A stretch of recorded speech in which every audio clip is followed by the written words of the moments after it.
Ooh-wee, look at how nice and flaky this pie crust came out. Today we are going to be making a pie crust. I just want to get in here and show you guys how easy it is to make and roll out a pie crust. And if you want to learn how to make all kinds of dishes homemade the easy and simple way, subscribe so you'll get all of my videos and hit that bell so you'll get notified. We're going to get started right now.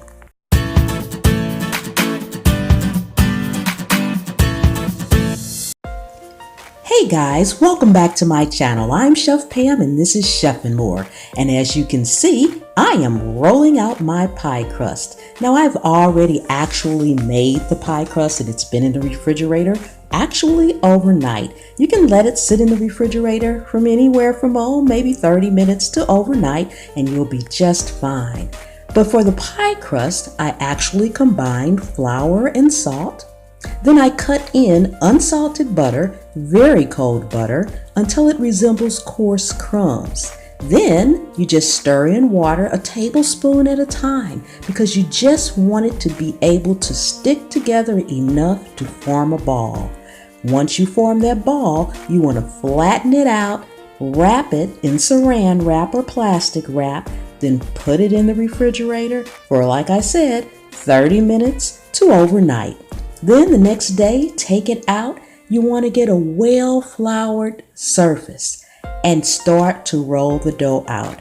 As you can see, I am turning it as I go. You just want to roll it out. It doesn't take long, but you can't rush it either. Now, I know you hear what people say all the time about you need to make sure it's cold. Make sure your hands are cold. Make sure your rolling pin is cold. There's a little trick for that.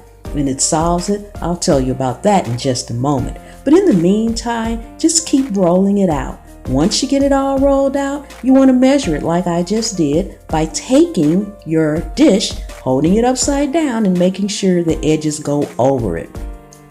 Then once you get that done, get that flour out of the way because now you're just going to roll it over the top. And that trick, guys, is once you've got your pie crust made, put it back in the refrigerator for at least 15 minutes. I like to put mine in there for about 30 to 45. Make sure that dough is really cold again and you'll be just fine. It'll come out buttery and flaky. Want to push it down in the center of your dish so that you can get the edges cut off. We're going to trim these edges off, but guys, don't throw away your edges. Put them back in the plastic wrap and you can freeze them or put them back in the refrigerator because guess what, guys? They make great hand pies. You can put that dough together, roll it out on a Saturday morning, fill it up with some apples that you've cooked, peaches, or what have you, and you've got a quick hand pie. And guess what? You didn't have to start from scratch because your dough was already made. So we're just trimming off the edges here to make it nice and even.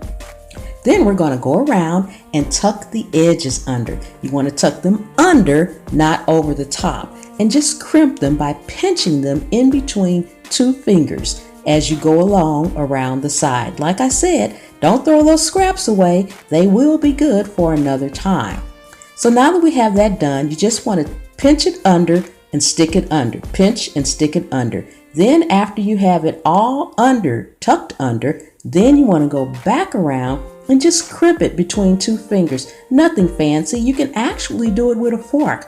You can just take the fork and press down from the inside. You're just trying to create a decorative pattern, guys. So it's not rocket science and it doesn't take a lot. So it don't matter if you mess up. It's okay. Just pinch it and go along. Pinch and keep it moving. If you don't want to pinch it between your hands, like I said, just use a fork.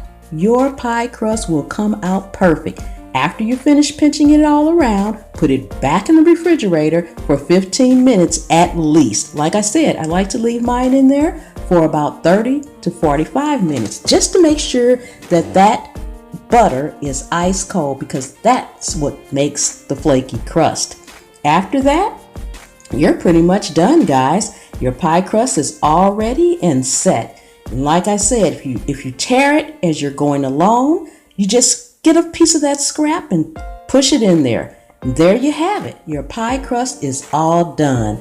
And that's all it is to it. Nothing more.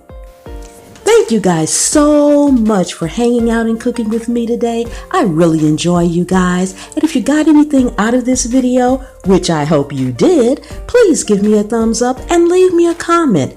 Don't forget to subscribe and hit that bell so you'll always get notified. I've got a link to my Patreon page that's going to be in the description. Please consider supporting me over there as well. Thank you guys for watching. See you next time.